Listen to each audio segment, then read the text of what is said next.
warahmatullahi wabarakatuh. Waalaikumsalam.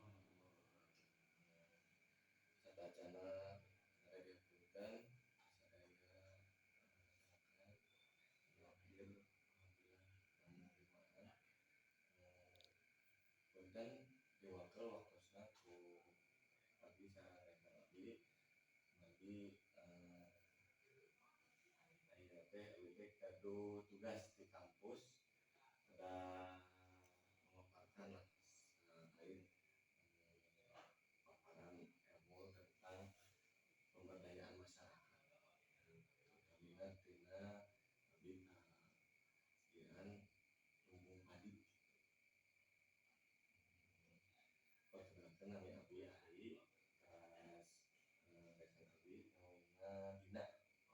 Cikanjere. Langsung pembahasan bade dijelaskan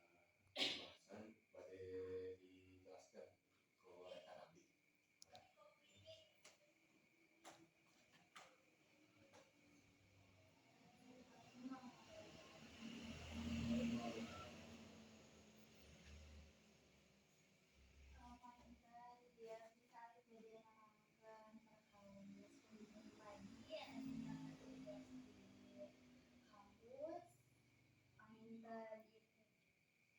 Kurang lengkap sebenarnya nama, tapi ya mudah-mudahan bermanfaat.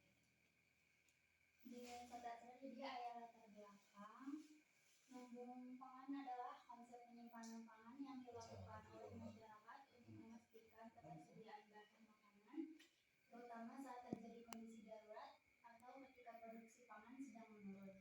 Tradisi ini telah berlangsung lama di berbagai daerah, terutama di pedesaan sebagai bentuk ketahanan pangan yang berkelanjutan. Secara historis, lumbung pangan berfungsi sebagai wadah penyimpanan gabah, jagung atau umbi-umbian agar pasokan makanan tetap aman selama musim paceklik, bencana alam atau periode kekurangan lainnya.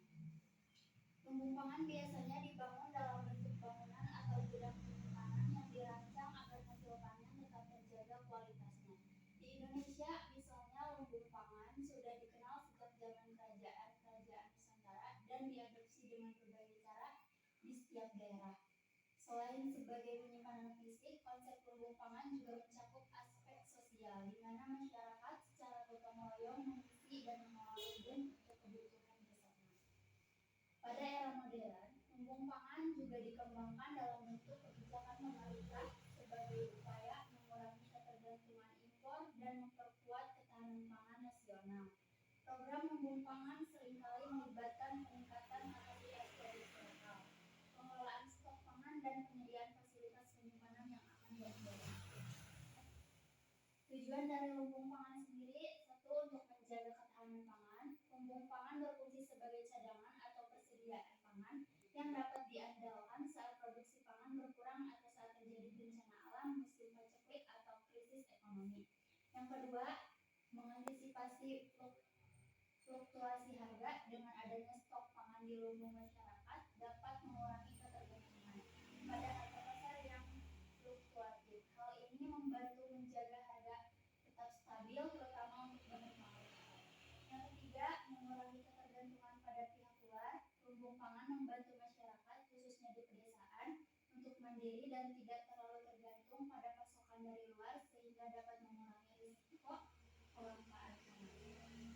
Yang keempat, mengelola surplus pangan. Ketika panen melimpah, kelebihan tertentu bisa disimpan di lumbung pangan dan dipakai saat produksi menurun, sehingga sumber daya tidak terbuang.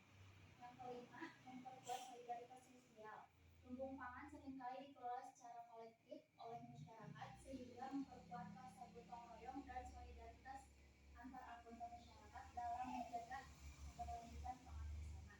Yang keenam, menyediakan bantuan sosial saat ada anggota masyarakat yang kekurangan pangan. Lumbung pangan dapat menjadi sumber bantuan sehingga mengurangi angka kelaparan dan menjaga kesejahteraan sosial. Peranan lumbung pangan sendiri. Lumbung pangan memainkan peranan penting dalam menjaga ketahanan pangan suatu daerah atau komunitas, terutama di pedesaan. Berikut adalah beberapa peranan utama lumbung pangan.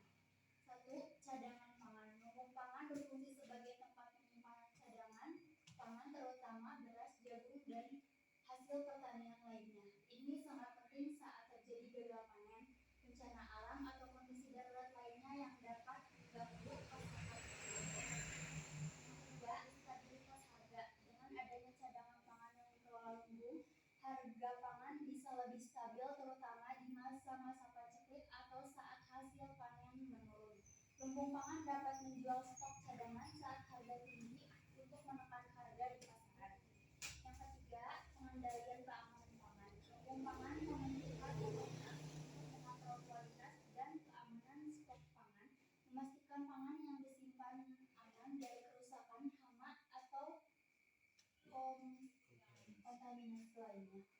Yang keempat, mendukung perekonomian lokal. Lumbung pangan mendorong petani lokal untuk terus menanam dengan adanya jaminan tepat penyimpanan hasil panen mereka. Itu membantu meningkatkan perekonomian daerah pedesaan dan mendukung berkelanjutan sektor pertanian. Yang kelima, ketahanan dan kemandirian pangan. Dengan adanya lumbung pangan, komunitas lebih mandiri dan tidak terlalu bergantung pada distribusi pangan dari luar. Ini meningkatkan ketahanan pangan secara keseluruhan, khususnya saat terjadi krisis pangan. Yang keenam, sarana pemberdayaan masyarakat. Lumbung pangan sering dikelola oleh komunitas kolektif yang mendorong gotong royong dan pemberdayaan masyarakat dalam pengelolaan sumber daya pangan mereka. Secara keseluruhan, lumbung pangan memiliki peran penting dalam menjaga stabilitas pangan dan ekonomi di suatu daerah serta memperkuat ketahanan pangan nasional. Manfaat lumbung pangan: meningkatkan ketahanan pangan di daerah rentan bencana, mendukung distribusi pangan secara merata, mengurangi limbah pangan melalui penyimpanan yang efektif, mempertahankan nilai ekonomi hasil panen. Selanjutnya, tantangan lumbung pangan yaitu ada teknologi, kurangnya fasilitas modern untuk penyimpanan jangka panjang, manajemen, kurangnya keterampilan dalam pengelolaan stok dan distribusi, ada pendanaan biaya tinggi untuk pembangunan dan perawatan lumbung pangan, perubahan iklim, risiko kerusakan panen karena cuaca ekstrim. Upaya peningkatan lumbung pangan: meningkatkan teknologi penyimpanan seperti penggunaan silo modern, memberdayakan masyarakat melalui pelatihan manajemen lumbung, mendorong kebijakan pemerintah untuk investasi dalam ketahanan pangan, diversifikasi pangan untuk mengurangi ketergantungan pada satu jenis komoditas. Kesimpulan, lumbung pangan adalah salah satu solusi strategis untuk memastikan ketersediaan pangan di tengah tantangan global seperti perubahan